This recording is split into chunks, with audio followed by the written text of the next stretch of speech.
नमस्ते दोस्तों, मैं अभय हूँ। मेरी शादी को अभी 6 महीने ही हुए हैं।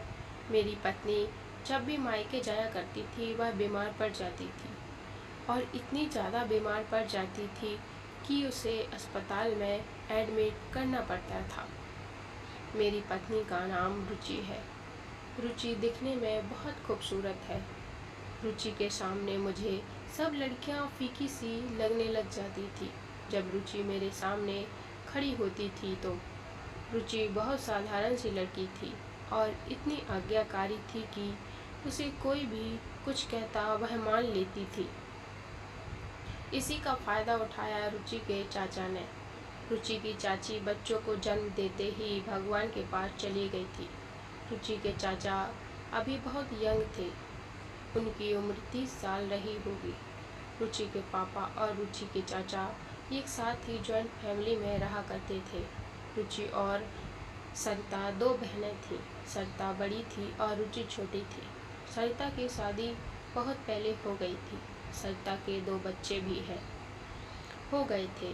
सरिता तो घर से चली गई, पर रुचि के ऊपर उसके चाचा की गंदी नज़र पड़ी और रुचि बताती थी कि एक दिन वह नहा रही थी तो उसके चाचा छत पर से उसे नहाता हुआ देख रहे थे और हाथ से कुछ कर रहे थे।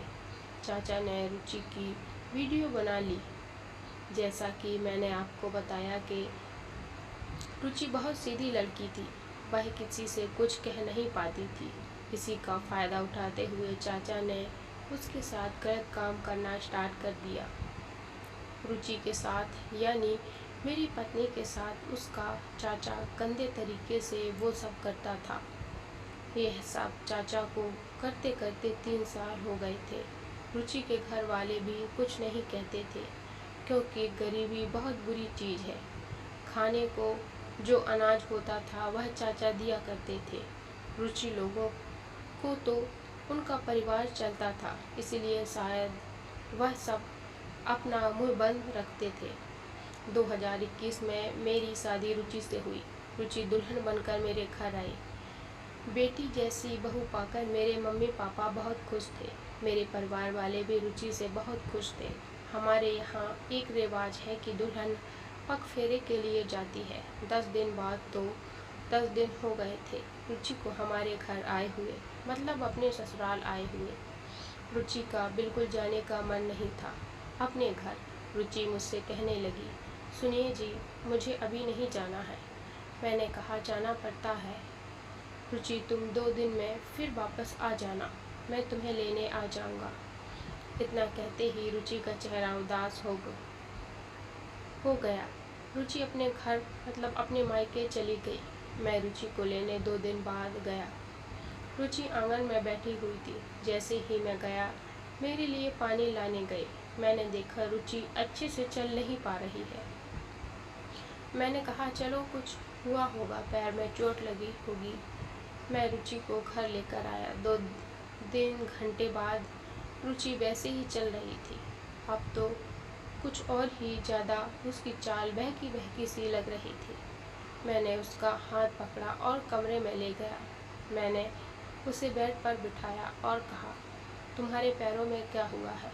तुम ऐसे क्यों चल रही हो? रुचि डर गई और कहने लगी, कुछ नहीं हुआ, बस थोड़ा सीढ़ियों से गिर गई थी।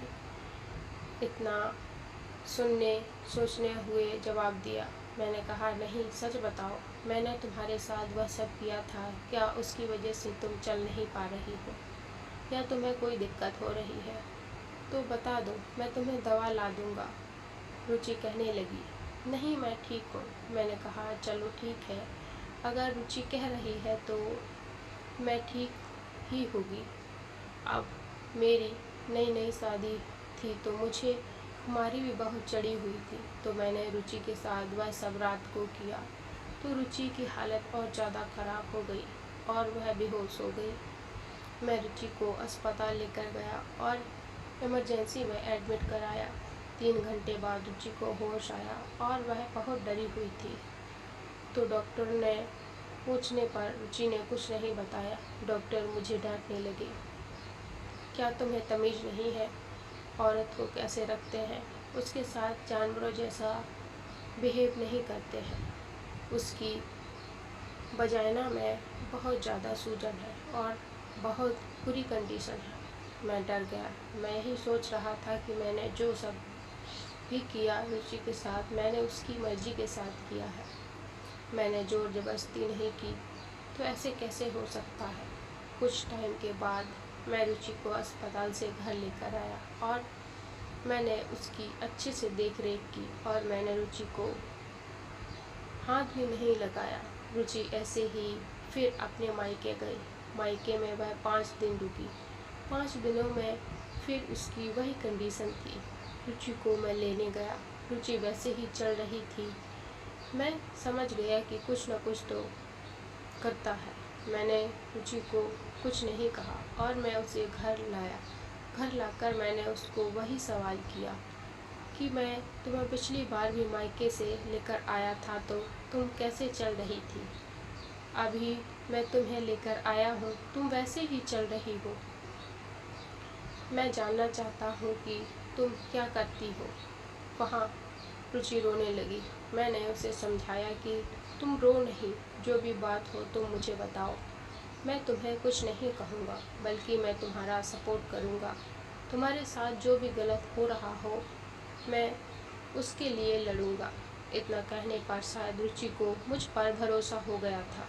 रुचि कहने लगी कि मैं जो आपको बता रही हूँ आप किसी को मत बताइएगा, नहीं तो मैं जी नहीं पाऊँगी। इतना सुनते ही मेरा दिमाग सा खराब होने लगा। रुचि ने फिर पूरा सच बताया कि चाची मेरा शोषण करता है और इतनी क्रूरता से करता है कि मैं एक ही बार में बीमार पड़ जाती हूँ। मैं सब 3 साल से झेल रही हूँ। मेरे घर वालों को भी पता है पर कोई कुछ कहता नहीं, तो मैं भी चुप रहती हूँ। इतना सुनते ही मैंने रुचि को गले से लगाया। मैंने कहा आज के बाद तुम अपने मायके नहीं जाओगी। रही तुम्हारे चाचा की बात, तो मैं उसको ऐसा सबक सिखाऊंगा कि ज़िंदगी में तुम्हारे साथ क्या किसी भी लड़की के साथ ऐसा करने की सोचेगा भी नहीं। मैं रुचि को पुलिस स्टेशन लेकर गया। रुचि के पास वह वाली वीडियो थी। रुचि ने वह वीडियो पुलिस स्टेशन में इंस्पेक्टर को दिखाई। इंस्पेक्टर ने सीधा एक्शन लिया और रुचि के चाचा को अरेस्ट कर लिया। रुचि के चाचा को बहुत मार पड़ी और उसकी बुद्धि ठिकाने लग गई। रुचि के चाचा को 14 साल की सज़ा सुनाई गई और रुचि को इंसाफ मिल गया। यह थी मेरी पत्नी की कहानी। दुनिया में ऐसे ऐसे लोग भी होते हैं दोस्तों। यह कहानी काल्पनिक है, इसमें दिए गए नाम काल्पनिक है। Thank you for watching video. Radhe Radhe.